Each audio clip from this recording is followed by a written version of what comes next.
unsurpassable Buddha. Homage to the immaculate Dharma. Homage to the harmonious Sangha. Homage to the Buddha. Homage to the Dharma. Homage to the Sangha.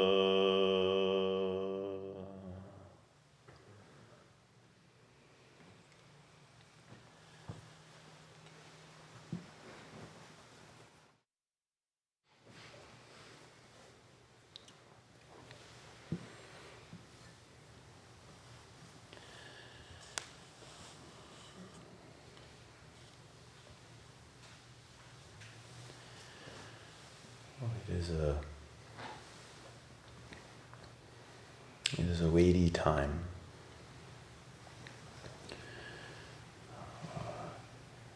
And as we study together this autumn, we've been focusing on the teachings of the Prajnaparamita, but I know people are studying many other things as well. But all of the Buddhist teachings,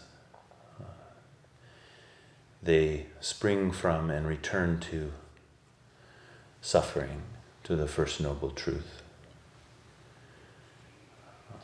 It doesn't mean that our way is not a joyous way. It means that to face squarely the issue of suffering was what Shakyamuni Buddha had the courage to do. And the Dharma that sprung from his conviction has been passed down to us today.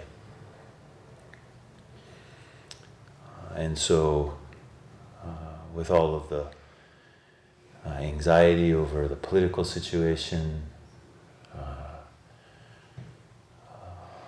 all of the grief for a human world that has been created through such brutality and pain.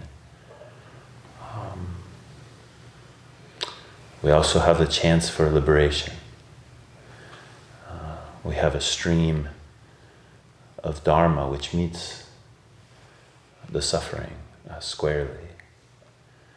And so as we investigate the Dharma, it's orienting us to that meeting.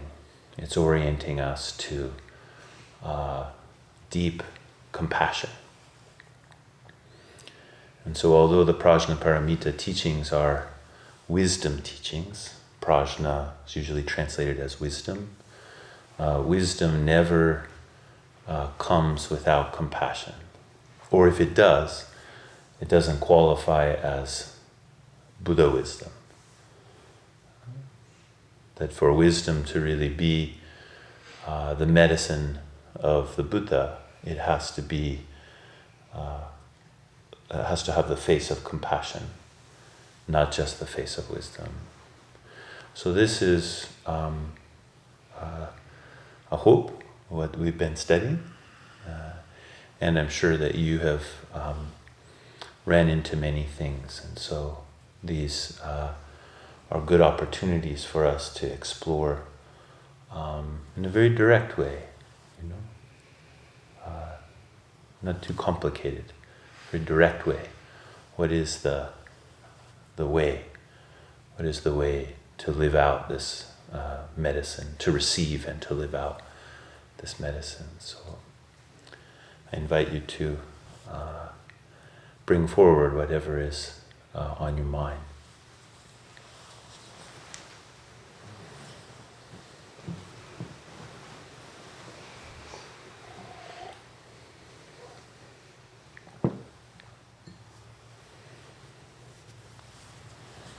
Ejo. Hi. 8,000 lines. It's a lot of questions. It's a lot of words. Mm-hmm. It's a lot of riddles. But this abiding, this dwelling, this coursing, what does this feel like to you, Ejo?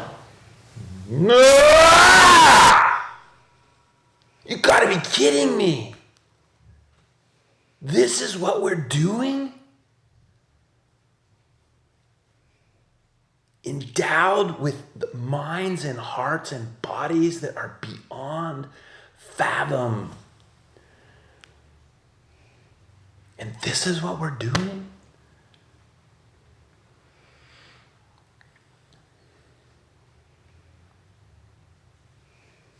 That's the deluded side. But that delusion has a deep wisdom. And so I endeavor not to deny it.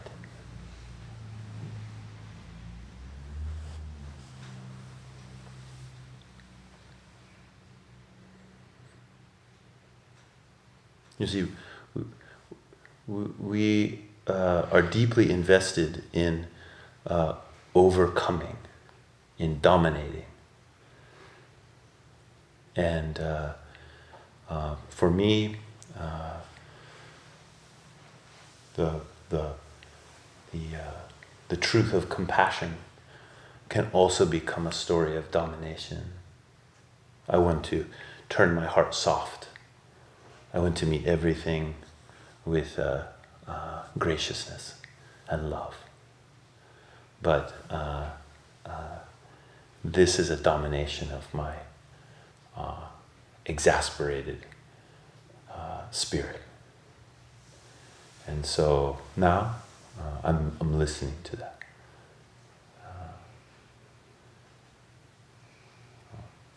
And endeavoring not to muffle the exasperation. It feels just like that.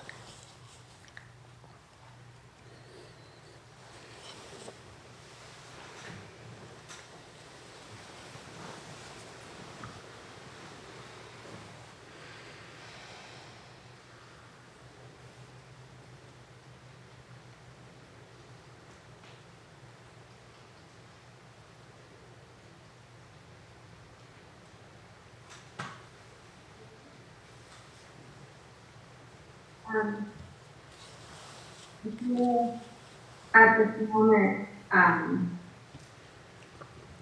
really directly aware of that gate or spark of life and death at the center of things, and I don't want to waste it. I want to learn to rely on it, to meet the world through it. How can I cultivate this practice? Last week in the Teisho, I brought up the case of Ungand and Dogo, who were discussing the hands and eyes of the Bodhisattva Avalokiteshvara. And this question that you're asking, how do we stay attuned to the spark of life and death? It's this question of perceiving and responding. And so the question which is asked there, what does Avalokiteshvara do with all of these hands and eyes? Or what is done by the using of all these hands and eyes? We have to make this our question.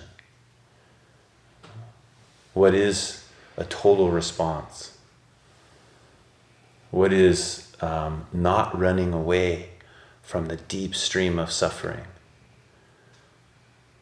but facing it squarely, facing it like a cliff, an unsurpassable cliff. And in that place of no escape, a true response is possible. Until we're completely caught, we will always try to work our way around. We always try to make some workaround, which is self-preserving. So it's not so much trying to do something, it's more like losing. In a way, you've lost everything. And that's where something becomes possible.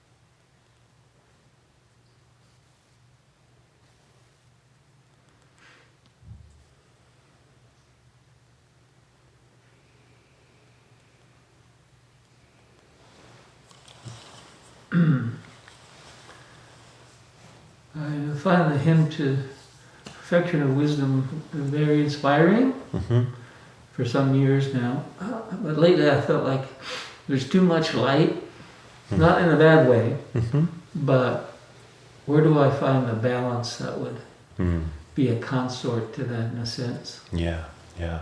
So in the hymn to the Perfection of Wisdom, there's a lot of light imagery. So she's an incomparable fountain of light. This is the terms that are used in that. We chant that on the weekday mornings, but not on Sundays and other places. So some people may not have heard that before. It's a hymn to the praise of the perfection of wisdom. In this case, known as the mother of all Buddhas. So one way that the mother of the Buddhas is talked about as light, a fountain of light. But that fountain of light is the womb of the Buddhas. What we refer to as the Tathagata Garbha, the womb of the Tathagata. And to know the embrace of that womb is to enter into total darkness. So, as Ungan and Dogo discuss the functioning of compassion, they talk about wisdom, reaching behind in the middle of the night, reaching for a pillow behind in the middle of the night was the first answer. So this is a discussion about the body of prajna. It's completely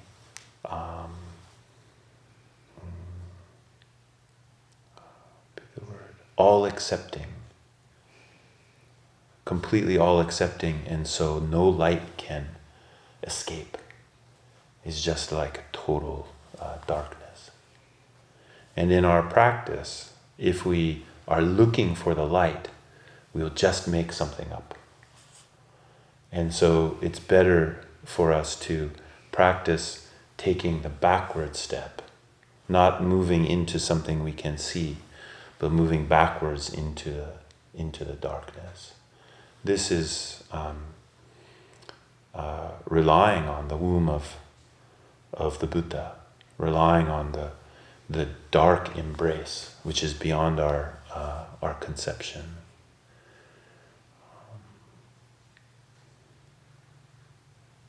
And it takes a bravery to be willing to meet what's there when we step back into the darkness. That's mostly what keeps us from it. We move forward because we can move into what we know. We can move into what we see. We can move into something that we can predict. But this practice is asking us to step back into what we don't know, what we can't see. And when we do that, it takes encountering mystery, which is also a place where the unexpected lurks.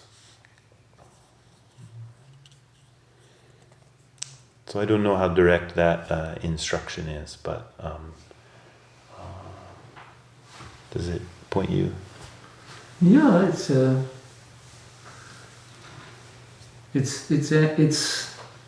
addressing my question.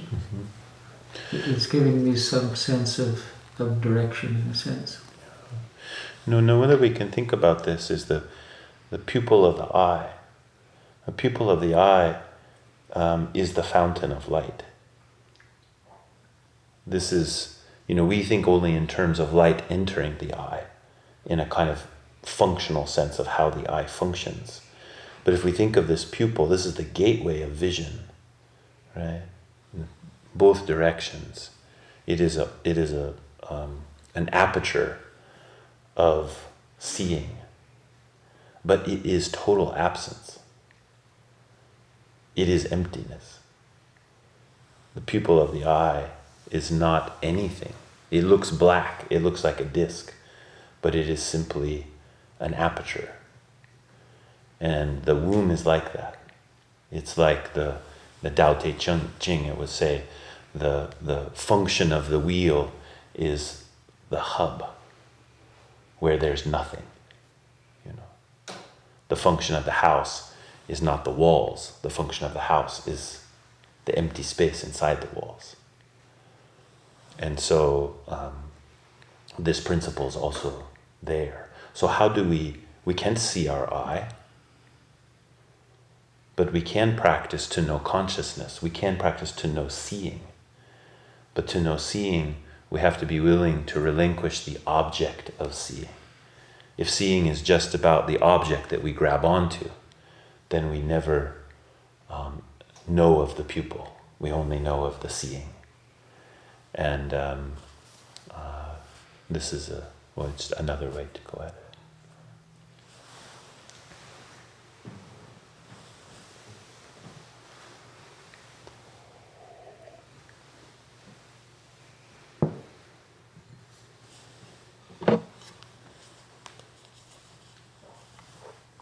Might have scared you off with yelling in the first question.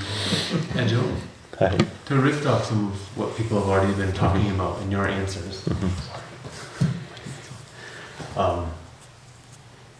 The word that's coming to me a lot is faith. That there's something we take movement towards, in a sense, or there is a kind of movement, but it's not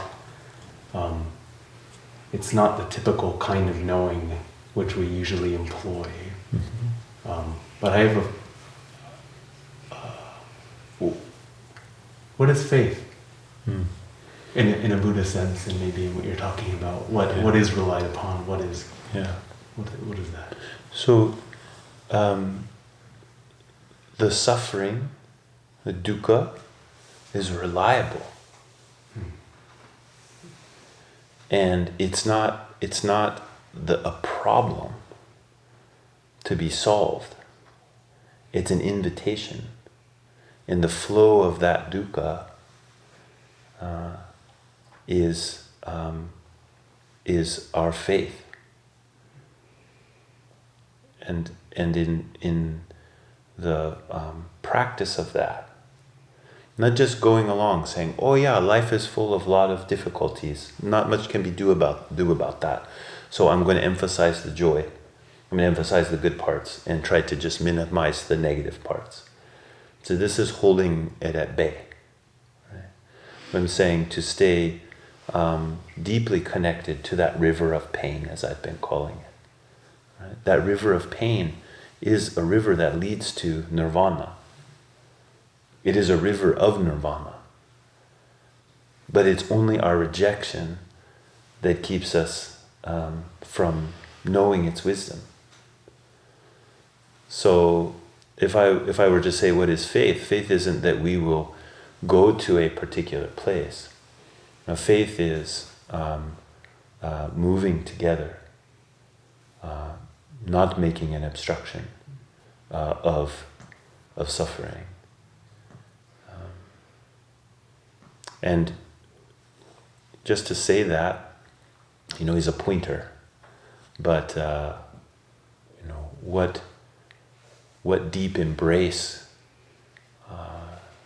can we intuit with our whole being, not just our idea. Like you could tell yourself, okay, I really want to not lift off of the suffering. That's good. I encourage you to think that way. But then how do you actually not lift off of the suffering? So Zazen is an example of that. Zazen is maybe our most central example. This is why Bodhidharma said to face the wall unwaveringly. Boom, there it is. The wall is right. It's right here. Well, it's that river. Am I gonna stay attentive, or am I going to make the project of getting away? It's almost just that simple. And because that can be unbearable, we have good friends. Because sometimes we can't stay there by ourselves. Even Bodhidharma, Taiso Eka showed up. Bodhidharma, as far as we know, didn't seem too enthusiastic about that. Right? But still, his friend was there. And he had to cut his arm off, throw it in the snow to convince. Some people think he was trying to convince Bodhidharma to let him sit with him. I think he just had to convince himself. As far as the record says, Bodhidharma never told him he couldn't sit with him. He just never told him he could. There's no barrier. For Bodhidharma, no barrier. But Eka needed the invitation to be able to sit. So he had to convince himself. To me, this is a part that's very important and not necessarily emphasized. By facing that cliff is not to say that we become hard like the cliff. Actually, when we face that cliff, this is why Bodhidharma, he said, to see that the sage and the ordinary person are the same. I have to be willing to be that ordinary person, the person who will be crushed by the tragedy. But that person who will be crushed by the tragedy is also the sage. And these two are inseparable.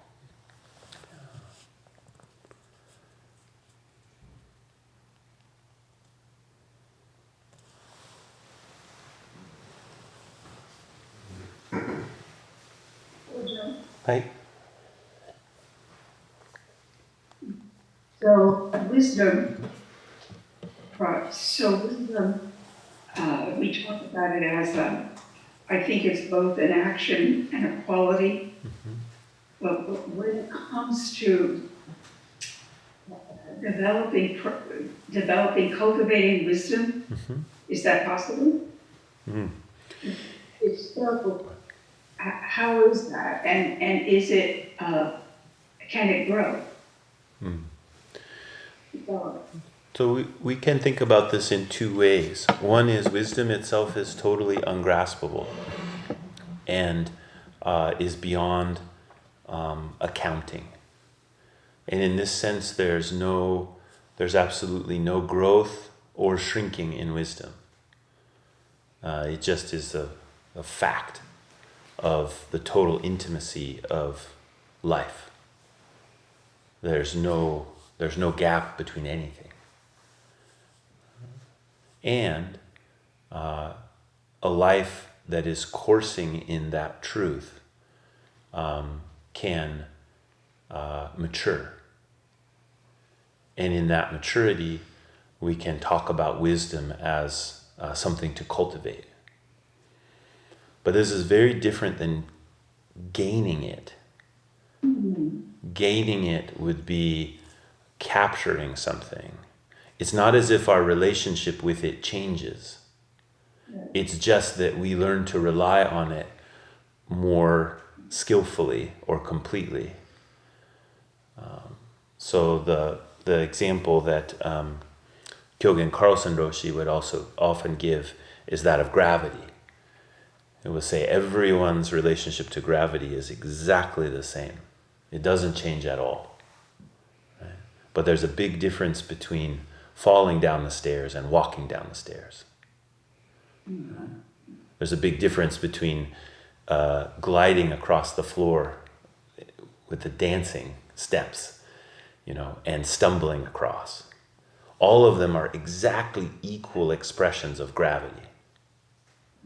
No one gets more or less relationship through gravity. Right? So we can think about the Dharma in this way, in general. And then when we think about prajna, the intimacy which is prajna is everywhere and permeates everything. But how will we rely on that? This is what we functionally call wisdom. This is why Avalokiteshvara can be coursing in, can be deeply practicing the prajna paramita, and then suffering can be liberated. Right?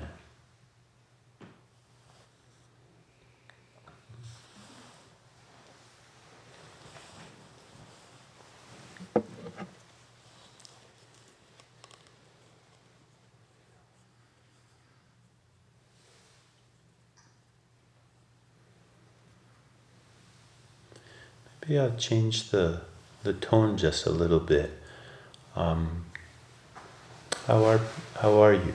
How are people now?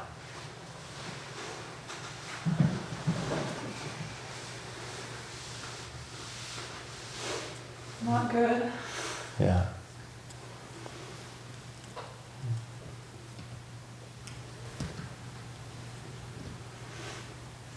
Suffering. Yeah.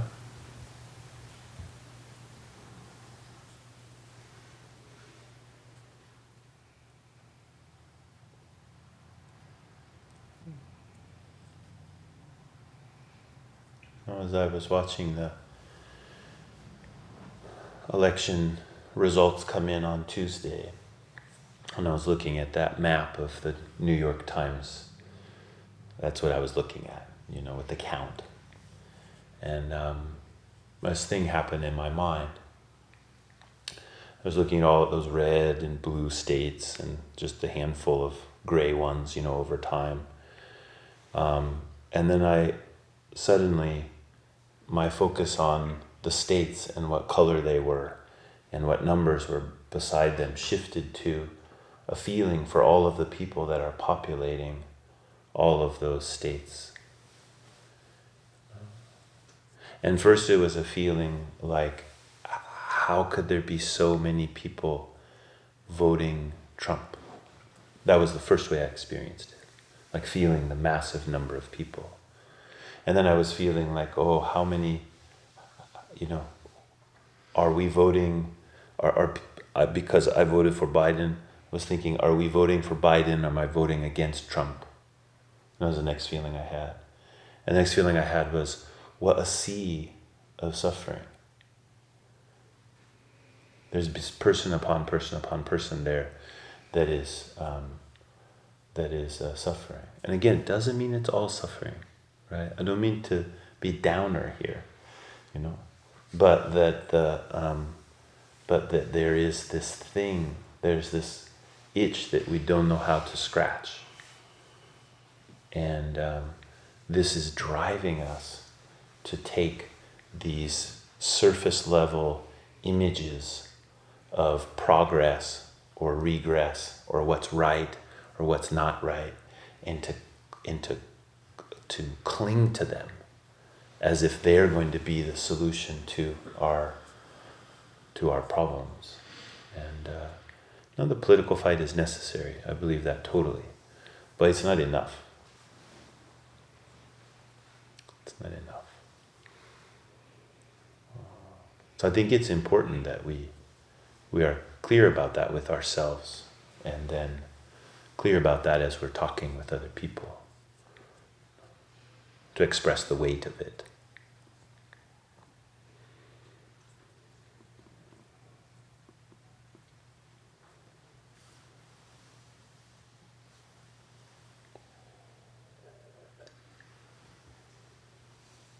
Ejo? Mm-hmm.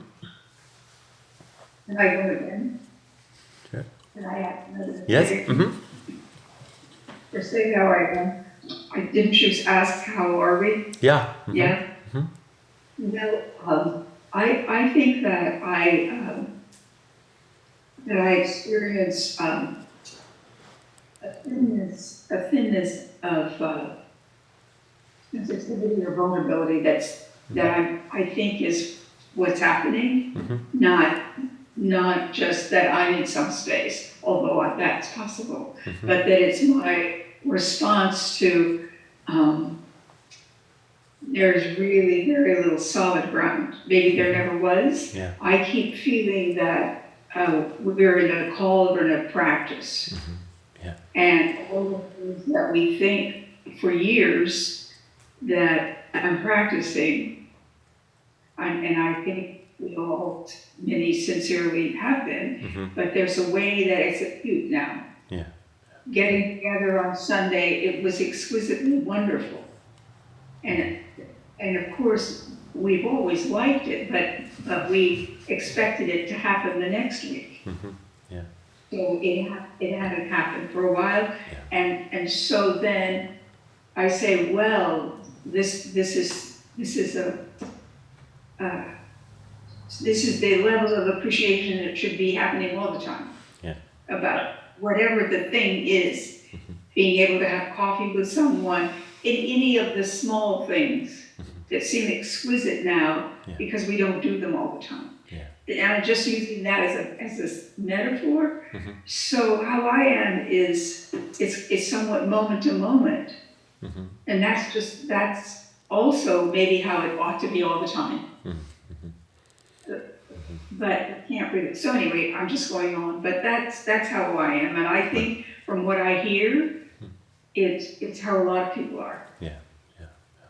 And this is, thank you. This is. You see, when we think about suffering, we think about suffering as a solid thing. And so that's the mistake. Or that's one of the mistakes. And it is empty. It is spacious. And so that's what makes it the invitation that it is.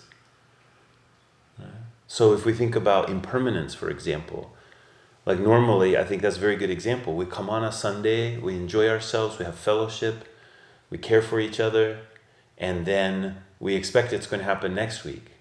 And so we buy into the continuity, and buying into the idea of the continuity actually muffles something. It shuts down the spaciousness of what's there, because we're not going to accept that one Sunday will be my last Sunday. There will be a last Sunday, right? There will be a last breath. Right. And so the inability to accept that, or the unwillingness to accept that, is it dampens everything. It just, it's like putting a wet blanket over our whole life. And so when when we're challenged, if we take that as a point of practice, it's alivening, Right. But a little bit like fat and sugar and salt, our diet, our emotional inclination for our diet is for continuity and assuredness. But it's not actually the best diet. A little bit of it's pretty good, but too much, and then we go inert.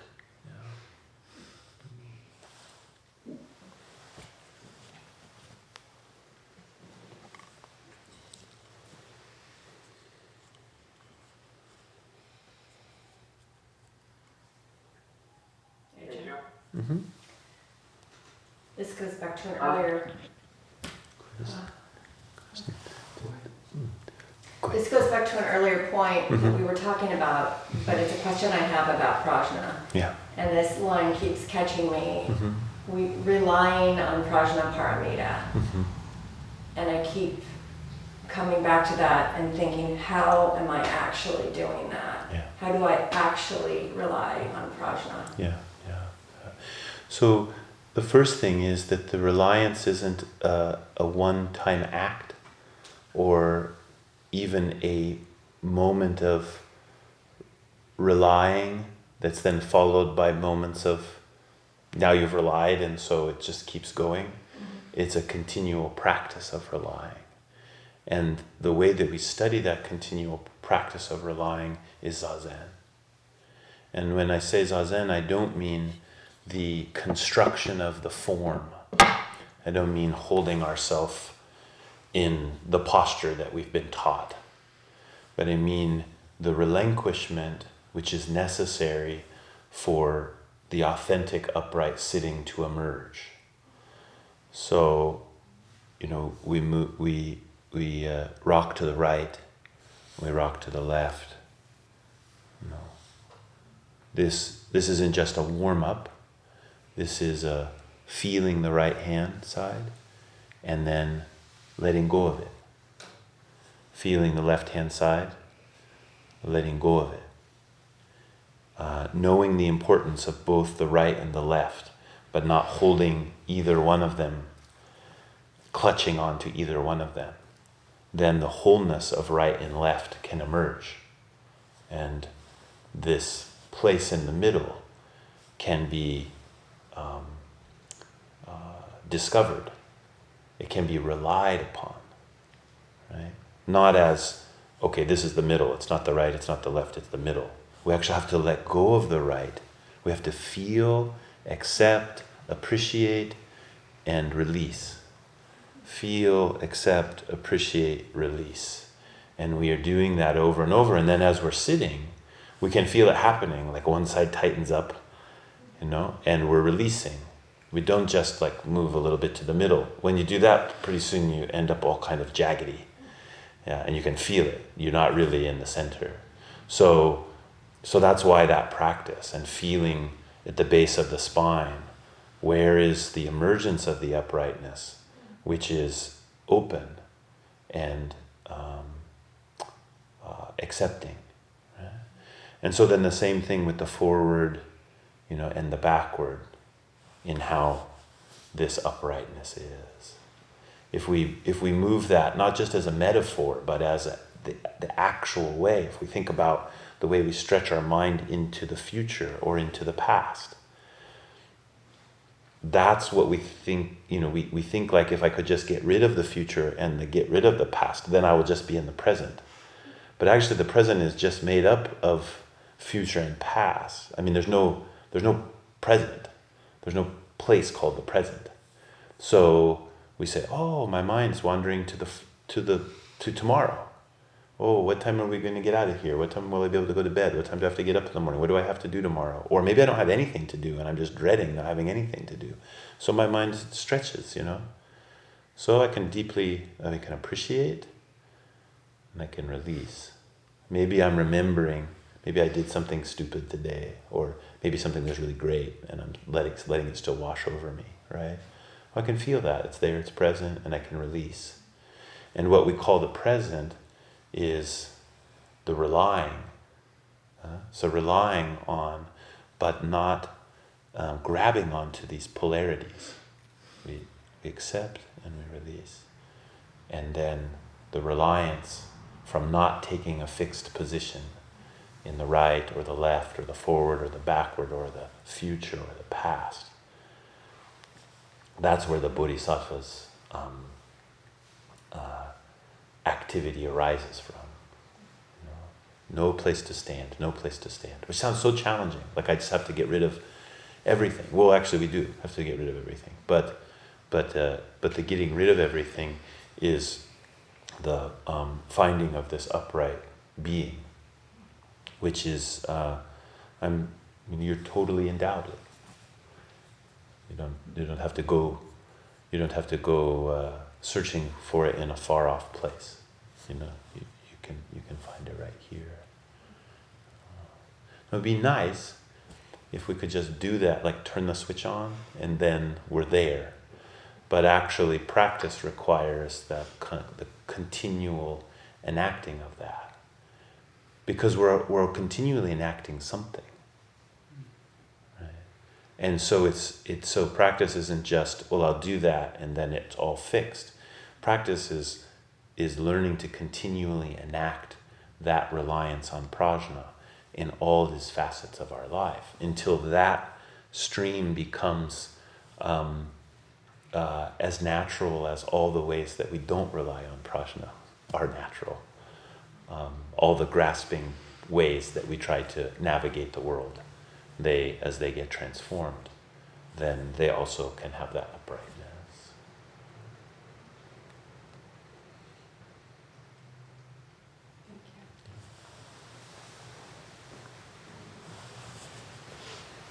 Ejo?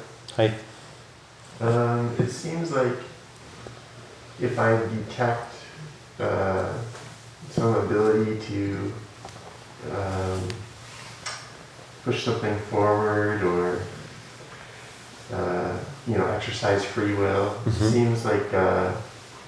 it seems correct to try to practice in some way. But then at the same time, I guess the question arises, like, when does that just become like continuously tuning the lute too tightly? When you don't listen to the feedback. So if we don't listen to the feedback, we just go into a loop, and the loop feeds itself. But if we listen to the feedback, then it guides us in the next step. Putting our intention forward and striving, we take the best step that we can, and as we listen to the feedback, then we can take the next step. And the vow or the deep intention doesn't change, but the navigation changes because we're endeavoring to do it in accord with the environment. And so to give rise to the heart of great effort is so important in anything, like I think about when I became a father. I had no idea what I was in for. I mean, I'd seen children before. I even liked children. I had even been a child. Well, I was practically a child when I became a father. So if I just enacted, if I made the great effort to enact just what I thought it was to be a father, then, you just get in this tighter and tighter loop. If you do your best, doing my best to be a father and then listening to my children, not just what they say, but, like developing receptivity to them, then that deep commitment and vow to carry this thing out that I didn't even know what it is, really, then traction can happen, and we can move forward. So I find this to be the great liberating quality of the path. Liberation isn't just something that happens later. It's that I can be liberated from myself. Just my idea, or just my intention, or just my perspective is what's going to carry me into the next moment. That's like lonely, I need all of the world to help me take a next step.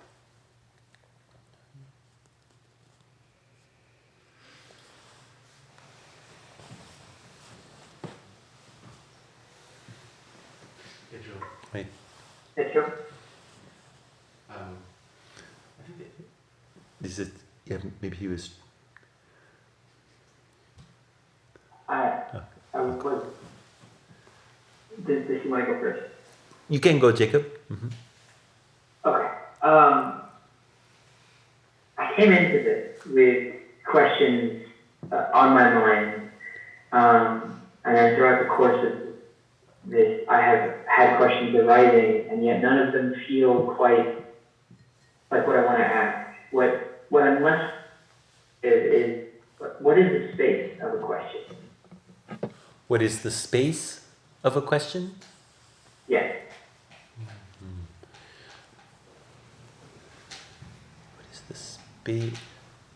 What is the space of a question? I don't think I understand exactly what you're getting at, or quite what you're getting at. I have a lot of questions kind of rolling around, and it feels like, it's like the heads of a hydra. And I'm witnessing the heads sprouting up one after the other, and just standing within the body. Yeah. Okay. Now I get. So there's a way to work with questions, and this is one of the deepest parts of practice, to feel into this deeply. Did you turn that around? There's no time here. So there's a part of our mind that will just turn into a million different things, like you said, the head of a hydra. And as you think about one, it turns into more, and it thinks about more, and it turns into more.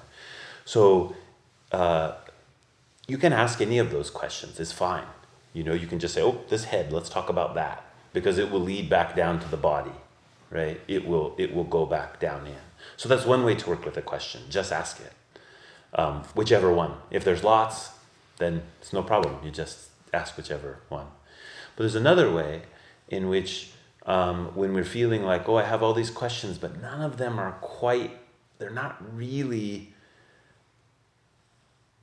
grabbing me. They're not really the thing that I want to put forward, You put a question mark behind anything and it becomes a question. So you're saying, I want to ask a real question. Now that's a different kind of working, right? And what you have to do is you have to stay with the multiplicity of questions.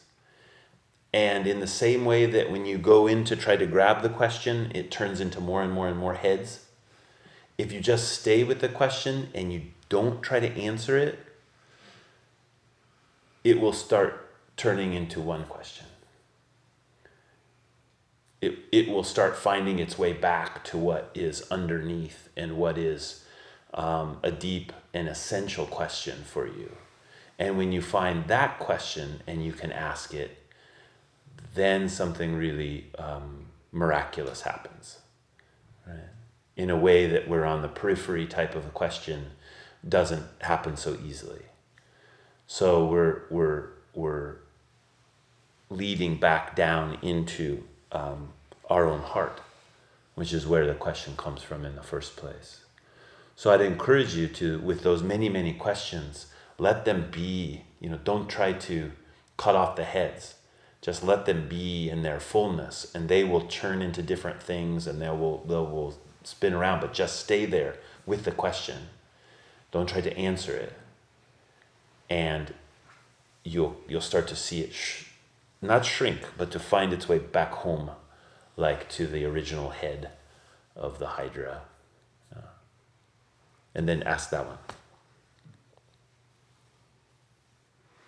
Thank you. Yeah.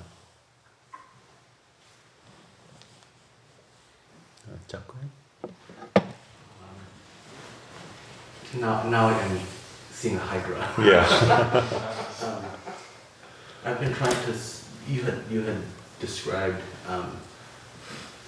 3 ways in which the Buddha characterized suffering, and there's one that's very subtle, and it's something along the lines of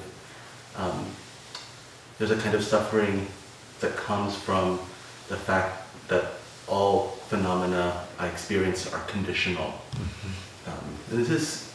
It's subtle because I don't really know what it means. The other kinds of suffering, someone punches you in the face, or you have a pain, or a great loss. There's like a sack of, I can put those things in a sack, and I carry it around with me, and sometimes I have to let it go, sometimes I hit people with it. It follows me in a way that's very tangible. But this other one is more elusive, and today it's so easy to forget how beautiful the season is, and there's a big yellow tree up the street, and there was a gust of wind, and all of the leaves, they were like caught in this updraft and stuck in the air, and it was so beautiful, it hurt me. And like someone punching me, it was like the same. There was no real difference between the kind of heartbreak and shock. And that was, it felt different than studying the conditionality of experience. Yeah. You know, it was sort of, is this the right track? Is this a track to follow? Well, so this is what I mean by the boundlessness of it, that and that suffering's boundlessness is an invitation. We oftentimes just experience it as a limitation on my life, but it's an invitation. So if we think about that level of dukkha, what you're referring to is the classification of dukkha into 3 types.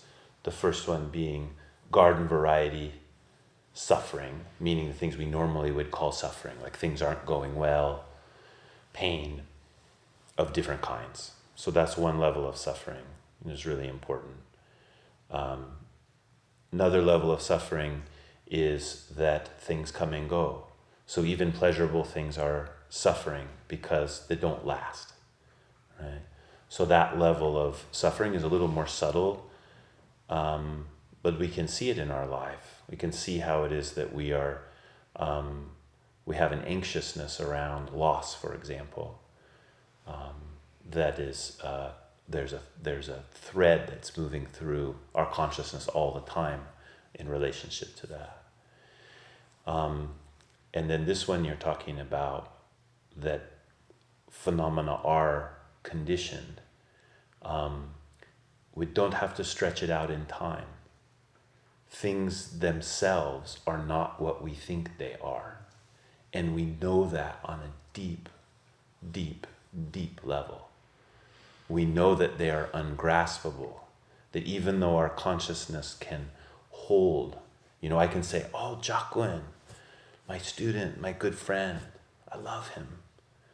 I can't actually know you in the way that my consumptive mind wants to gobble you up and just be done with it. I have now digested Jaquin. I have a deep desire for that, right? Just to face phenomena in that way. And so, but it can't be that way. And so we experience a suffering because we can't gobble the world up and digest it in that way. But thank God we can. Thank God we can.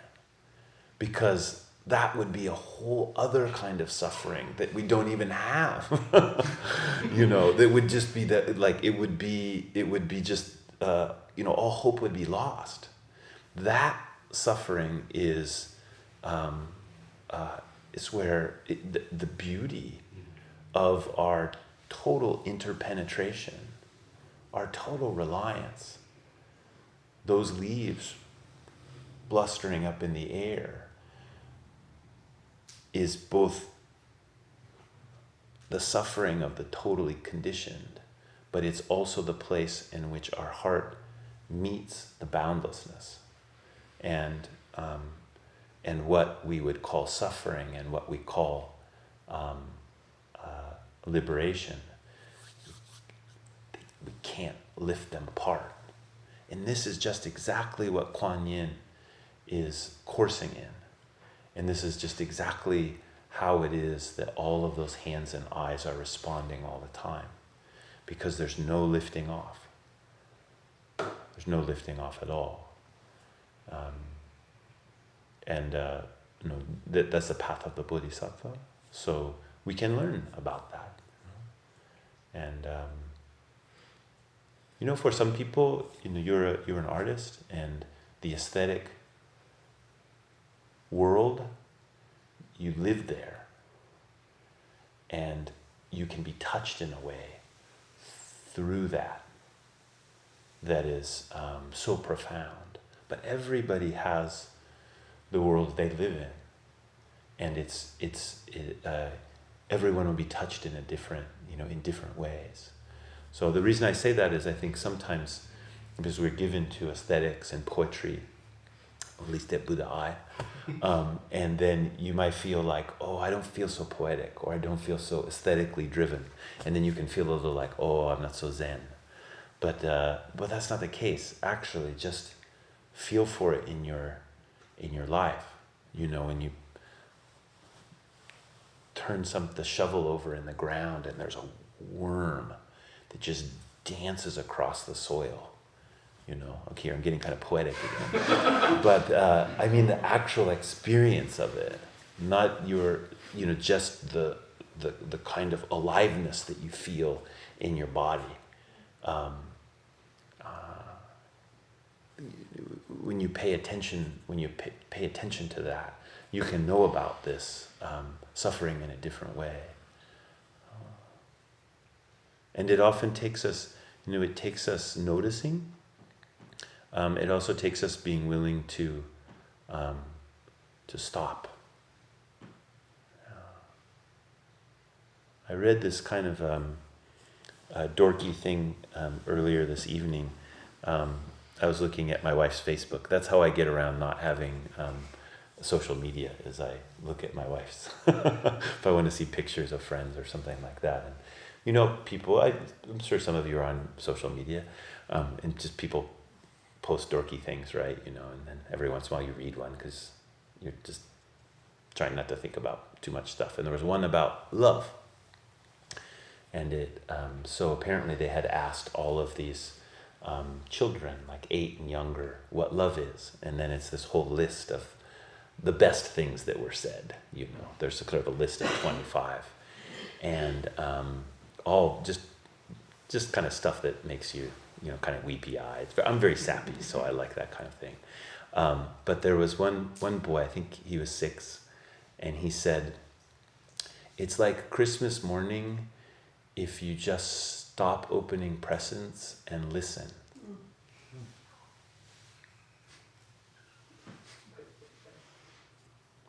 And the reason I bring that up is that facing that thing that you're talking about, that level of dukkha, it really does take the stopping, opening the presents. And so often when we see the next moment and the next moment and the next moment as a kind of, I don't mean present as like gift from God. Like that's great, oh, what gift is now? Oh, this gift, thank you. But the kind of like, oh, what's this one? I mean, that's how I open presents on Christmas morning, right? It's like, what do I get next? Oh, what do I get next? What do I get next? What do I get next? What do I get next? What do I get next? What do I get next? What do I get next? What do I get next? My consciousness is doing that over and over and over and over again. And so to stop that, to just say, no, there's no next. In that place we have possibility to encounter both. The reason that we don't like to do that is because we have to encounter this deep conditionality, which is suffering, but also is the key. It's also it's a gateway to prajna and to liberation.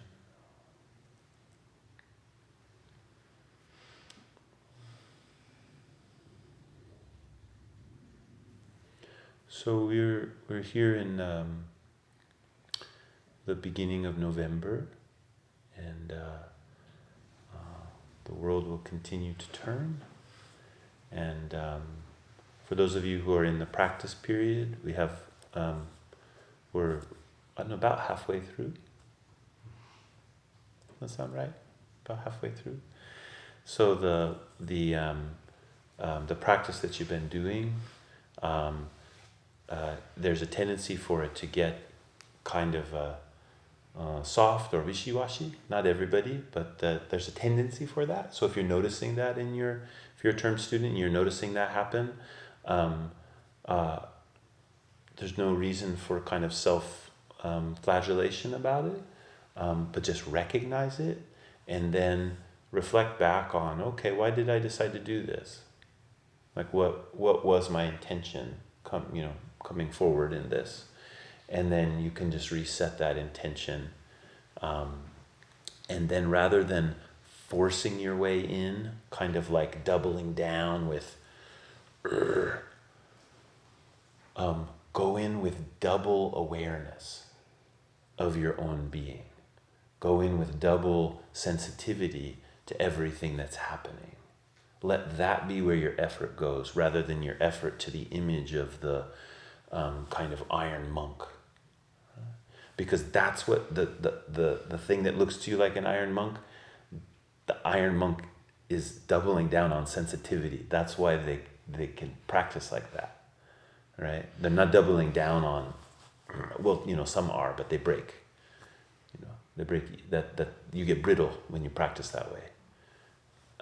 So double down on that sensitivity to your own experience, and lean into practice through that. And then there's a tendency to find the upswell of energy that comes from caring about why it is that you even practice in the first place. And we'll keep going together. There's double sit next week with Sanzen, and if you haven't come to see me privately, that's a really good opportunity. There's something that we can do in a face-to-face meeting there that is really, it can't be done any other way. So I would encourage everybody in that, and thank you for your practice and for your concern about how to make this way live in the world. First and foremost through yourself, but then that's what brings it to the world.